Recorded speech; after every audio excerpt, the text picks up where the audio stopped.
awareness. Dari kesendirian yang positif tadi.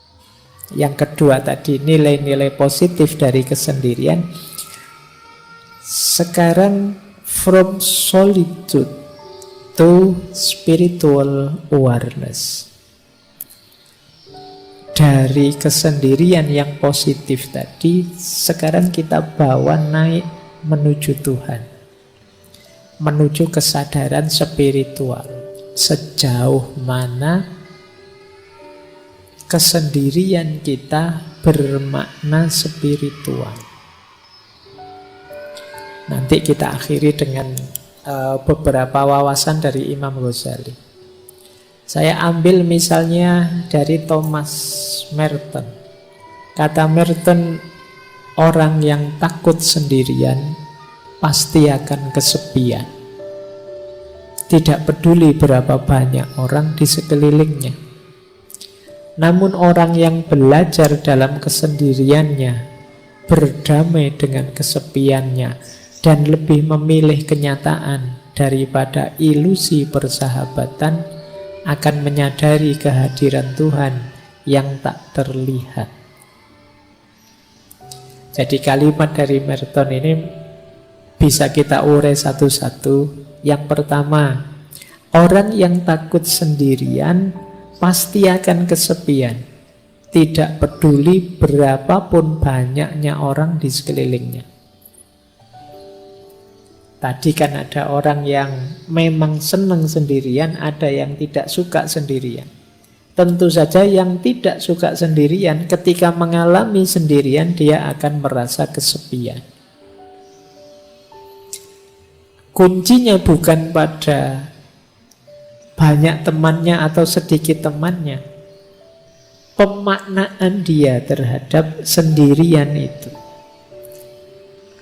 Jadi, kalau dia memaknai kesendirian itu sebagai sesuatu yang negatif dan menakutkan, ya begitu sendiri dia akan merasa kesepian.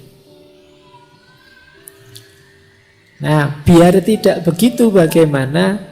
Dilanjutkan yang kedua. Mari belajar dalam kesendirian, berdamai dalam kesepian. Belajar sendirian, berdamai dalam kesepian. Berdamai dalam kesepian berarti kita bisa menerima. Tidak apa-apa ya Allah, saya sendirian asal Engkau ridho. Itu bisa menerima. Tidak apa-apa, saya jomblo kalau ini memang keinginanmu ya Allah. Nah, jadi ini berdamai dengan kesepian, dengan kesendiriannya. Dan lebih memilih kenyataan daripada ilusi persahabatan. Kenapa persahabatan di sini disebut ilusi? Ini seperti yang disampaikan di awal tadi. Tidak mungkin ada persahabatan yang sama sekali tidak mengandung perpisahan, tidak mengandung kesendirian. Perpisahan itu kan kesendirian. Maka antara yang ilusi dan yang hakiki, pilihlah yang hakiki. Tadi ternyata yang hakiki ya kesendirian. Kalau mentalku sudah mental yang siap sendiri, meskipun ditinggalkan oleh sahabat, ya aku kuat. Meskipun temanku pergi semua, ya aku sanggup. Dan ini yang terakhir, pada akhirnya orang yang siap menghadapi kesendiriannya, justru dia akan menemukan kesadaran diri yang paling dalam, yaitu Tuhan. Dalam kesepianmu yang paling puncak, kalian justru akan menyadari hadirnya Tuhan. Inilah from solitude to spiritual awareness. Dari kesendirian menuju kesadaran spiritual. Itulah mengapa dulu Rasulullah itu setiap momen tertentu yang masyhur kan saat bulan Ramadan, beliau menyendiri. Istilahnya bertahanus, kalau bahasa sufinya kholwat uzlah. ke Gua Hira. Jadi kesendirian ini tujuannya apa? Yuk, dalam rangka menyadari hadirnya Tuhan. Jadi tadi ada sisi negatifnya kesendirian, namanya kesepian, tapi juga ada sisi positifnya. Dan sekarang sisi yang positif itu kita bawa berjalan ke ranah spiritual. Kita lanjutkan, belajar lagi. Kata Osho lagi tadi, Osho sudah kita kutip ya. Perjalanan ke dalam diri adalah perjalanan menuju kesendirian yang absolut. Engkau tidak dapat mengajak orang lain ke sana bersamamu. Ini sama dengan Hermann Hesse yang menulis novel tentang Buddha. Kita harus menjadi sendiri, sangat sendiri. Lalu kita menarik diri ke dalam diri yang terdalam. Mungkin rasanya sangat sepi. Ini memang jalan penderitaan yang pahit.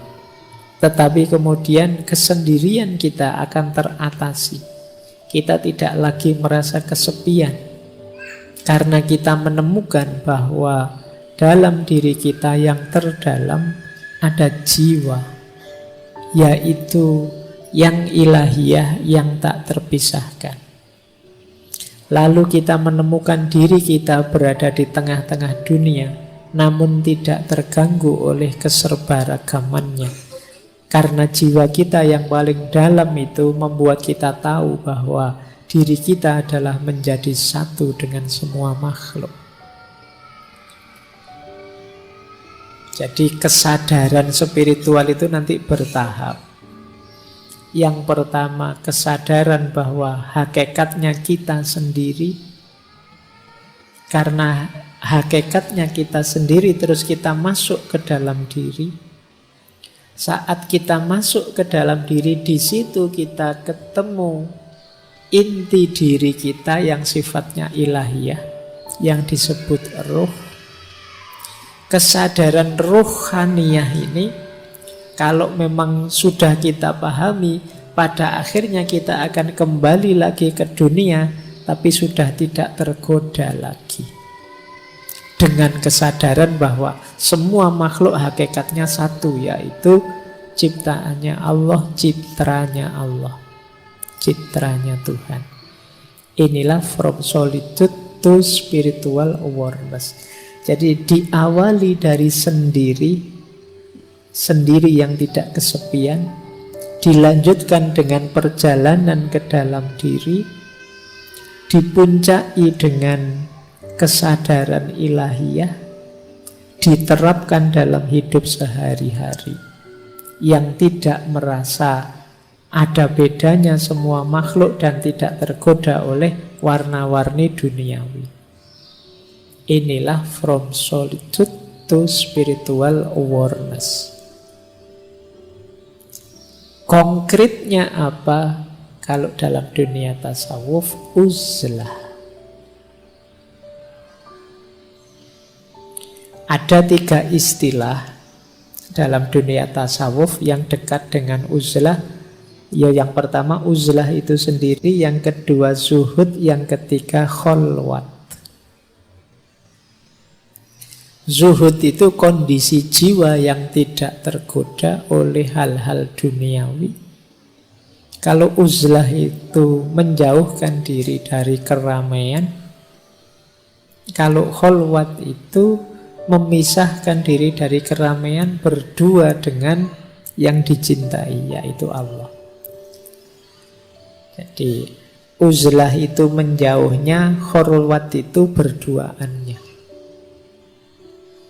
Kemudian dari sini bisa melahirkan jiwa yang zuhud, jiwa yang tidak tergoda oleh hal-hal duniawi.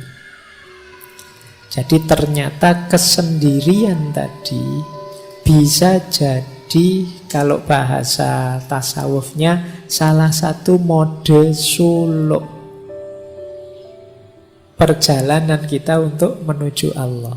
Jadi yang tadi berawal dari kondisi jiwa, psikologi kita, ternyata bisa kita manfaatkan untuk perjalanan ilahiyah. Kesendirian kita ternyata bisa bermakna spiritual. Kita lihat ya, ini ayatnya. Jadi mana sih ayat yang menyarankan kita memperhatikan diri kita sendiri, jangan terlalu sibuk dengan orang lain? Ada di surat Al-Maidah ayat 105. Wahai orang-orang yang beriman, ya ayyuhalladzina amanu alaikum anfusakum. Alaikum anfusakum itu ya atas diri kalian, jiwa-jiwa kalian diri. Maksudnya apa? Perhatikanlah diri kalian sendiri. La yadurrukum man dhalla idza tadaitu. Tidak mungkin bisa membahayakanmu, mencelakakanmu orang-orang yang sesat kalau kalian sudah mendapat petunjuk. Berarti apa? Tadi jiwa kita ini ayo kita bawa untuk memperoleh hidayah, memperoleh petunjuknya Tuhan. Kalau sudah sampai level itu, tidak akan yang ada yang bisa menggoda kita, membahayakan kita. Jangan lupa, ilallahi marji'ukum jami'an. Kepada Allah lah kalian semua akan kembali. Fayunabbi'ukum bima kuntum ta'malun. Yang saat kembali nanti akan diberitahu kalian apa saja yang sudah kalian kerjakan. Jadi ayat ini menegaskan keutamaan ayo memperhatikan diri kita sendiri dulu, sendirian dulu, sampai kita kuat, sehingga tidak ada yang bisa menggoda kita, membahayakan kita, karena kita sudah mendapat petunjuk ilahiyah. Ini biasanya dipakai dalil uzlah. Boleh dicek nanti di Ihya-nya Imam Ghazali.